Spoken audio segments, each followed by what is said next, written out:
Dear viewers, গত ক্লাসে আমরা ক্লজ নিয়ে আলোচনা করেছিলাম এবং সেখানে অ্যাডজেক্টিভ ক্লজ সম্পর্কে বিস্তারিত ধারণা দেওয়ার চেষ্টা করেছিলাম তোমাদেরকে। আজকে আমরা যে বিষয় নিয়ে কথা বলবো সেটি ছিল অ্যাডভার্বিয়াল ক্লজ নির্ণয়।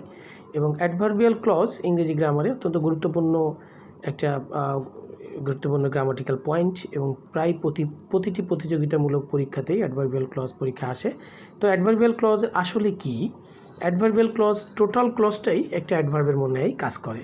সো অ্যাডভার্বিয়াল ক্লজ অ্যাডভার্বের ন্যায় ভার্ব, অ্যাডজেক্টিভ এবং অন্য কোনো অ্যাডভার্বকে সে মডিফাই করে এবং কোনো কাজের সময়, স্থান, শর্ত, এক কথায় উদ্দেশ্য, পরিমাণ, ফলাফল, তুলনা, ধরন, কারণ ইত্যাদি প্রকাশ করে।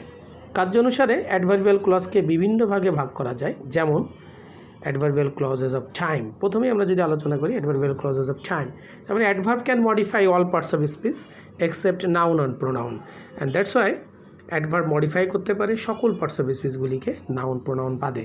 সো ক্লাসিফিকেশনের কনসেপ্ট অনুযায়ী প্রথমে আমরা আলোচনা করতে যাচ্ছি অ্যাডভার্বিয়াল ক্লজেস অফ টাইমকে নিয়ে। Adverbial clause of time principal ক্লজের কার্য সম্পাদনের সময়কে নির্দেশ করে। ইহা সাধারণত when, whenever, while, after, before, since, until, till, as soon as, no sooner had then, scarcely had, when প্রভৃতি কনজাংশন দ্বারা সূচিত হয়। অর্থাৎ কিনা অ্যাডভার্বিয়াল ক্লজেস অফ টাইম এটা সেন্টেন্সে সকল টাইমবাচক কনজাংশন যেগুলি আছে সেগুলো দিয়ে সূচিত হয়, যেমন before, after, since, until, till, as soon as, no sooner had then, scarcely had, when, hardly had before অথবা হোয়েন, জাস্ট লাইক দিস। যেমন জাস্ট ফর এক্সাম্পল যদি আমরা বলি, when the sun rose we set out our journey. যখন সূর্য উদিত হয়েছিল তখন আমরা আমাদের জার্নি শুরু করেছিলাম। এখানে when the sun rose it is the great example of adverbial clause of time. And the next উদাহরণ, যদি আরও দু একটা উদাহরণ আমরা অ্যাডজাস্ট করি, তাহলে দেখো হি কেম, সে এসেছিল, হোয়েন আই ওয়াজ দেয়ার, যখন আমি সেখানে ছিলাম, সময় বোঝাচ্ছে। While I was walking along the road, যখন আমি রাস্তা দিয়ে একা একা হাঁটছিলাম, I saw a blind man, তাহলে কখন আমি একজন অন্ধলোক দেখেছিলাম? যখন আমি রাস্তায় একা একা হাঁটছিলাম। সো এটিও অ্যাডভার্বিয়াল ক্লজেস অফ টাইমকে প্রকাশ করে। পরবর্তী example, adverbial clauses of places.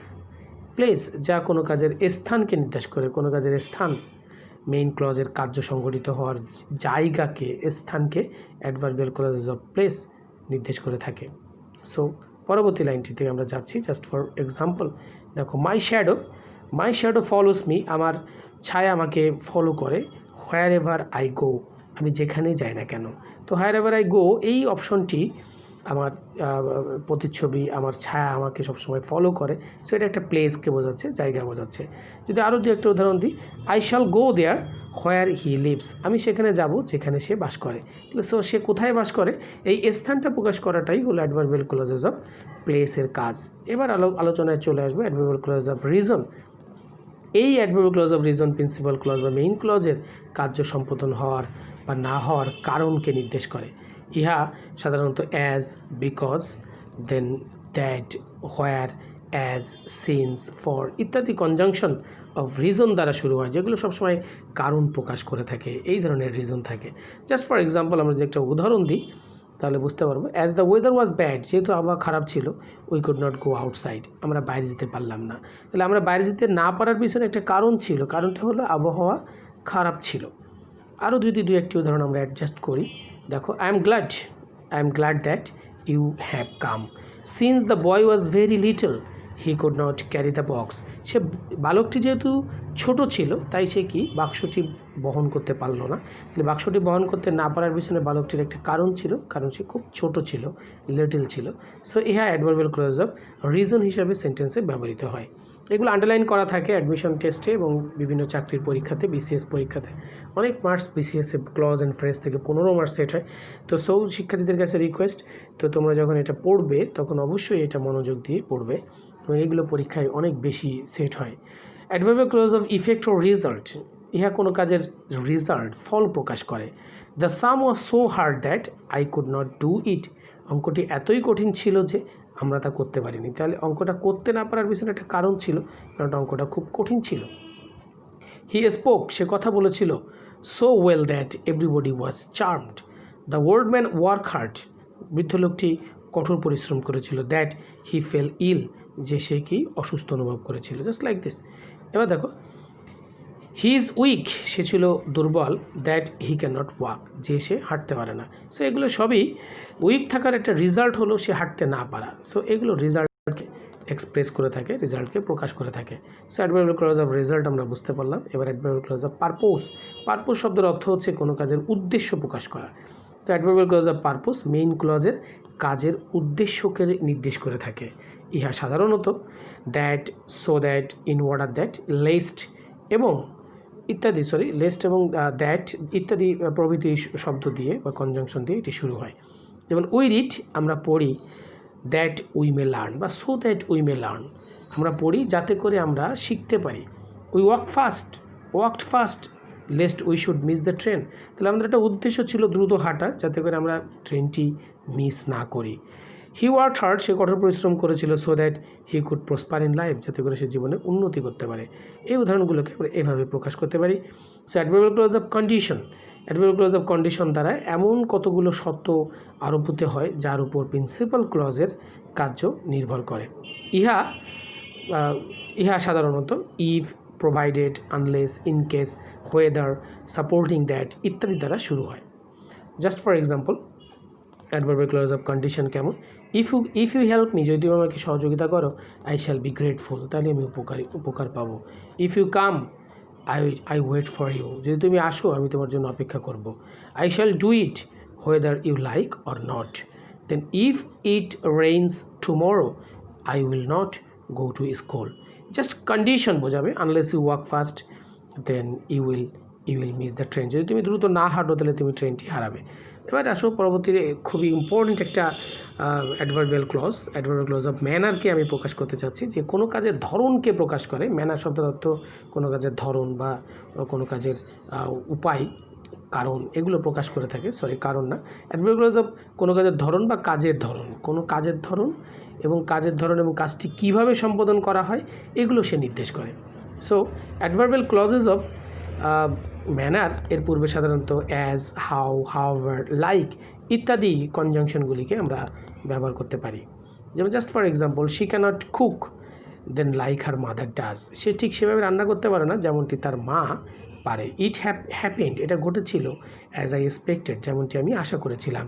You may do it as you please, তুমি এটা করতে পারো তুমি যেমনটি তুমি মনে করো, যেমনটি তুমি পছন্দ করো।